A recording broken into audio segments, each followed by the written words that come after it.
Hello everybody, I am Praful Chandawarkar. I am a co-founder at the Chiranjeev Gurukul. I was posed a question that how does a Swami or a Swamini slash leader in English uh, identify with Swadharma? What is Swadharma? Well, a Swadharma as I look at it, right, is a leader's life purpose. Taking into consideration the leader's inherent strengths, values, responsibilities in his own self, in his own self.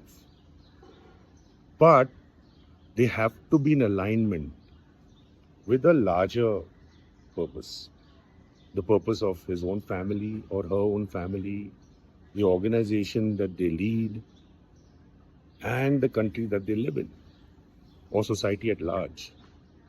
So everything in Swadharma actually becomes one purpose. Just like everything in life, there is only one purpose. How do you get to this purpose as a leader? The way I have found my purpose is to meditate, is to go into deep dhyan or introspection, into trying and find out what or who I am, or who am I to be in this practical world and how I should progress. This introspection is very critical for all leaders, and it leads, at least in my case, it leads to seva or service of a much higher purpose.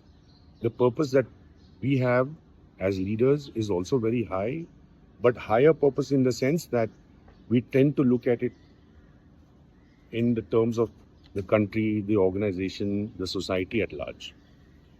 This dhyan or meditation internally allows the Swami, the Swamini, the leader to understand how to respond and not react when crisis hits.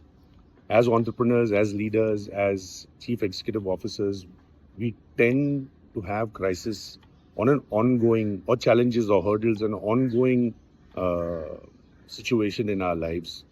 And the meditative stance that we have helps us to be still and very calm and stick to our purpose, regardless of the situation, and be able to respond and not react. What does this lead to?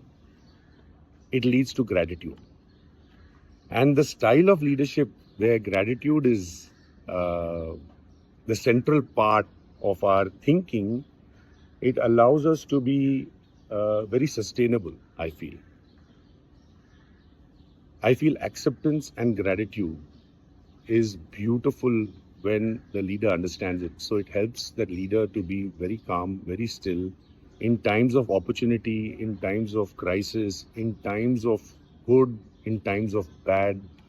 And I felt that it kind of aligns with the purposes of humanity in general. What does this lead to? The gratitude, right? The acceptance. It leads to a leader working very patiently, continuously, constantly striving to get to a very process-driven existence in leadership, which is sustainable and not constantly looking for rewards. In other words, you become a karma yogi. So when you are a karma yogi, how does that take you forward? When you don't constantly look for rewards and you are in that process, that journey, one tends to be very practical as well. And you are constantly looking to learn, what we call Vruddhopaseva. We always look for gurus or for people who have done well in their lives, young or old, and we sit at their feet and learn. And when you learn, it helps your dharma, your purpose. It enhances it.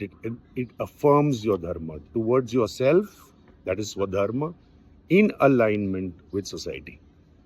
It is essential that your purpose should not only be a selfish purpose, but it has to have a larger, higher vision, higher purpose, which aligns with your family, your society, your organization, and ultimately your nation. So, if all of us do that as leaders, what will we do? We will build a nation based on dharma. And dharma is nothing else but purpose. The Japanese call it ikigai, we call it dharma. It's purpose, right? So, in all enterprise or all existence, in whichever walk of life you are in, please have dharma at the central part of your thought, your meditations, and yourself. Thank you.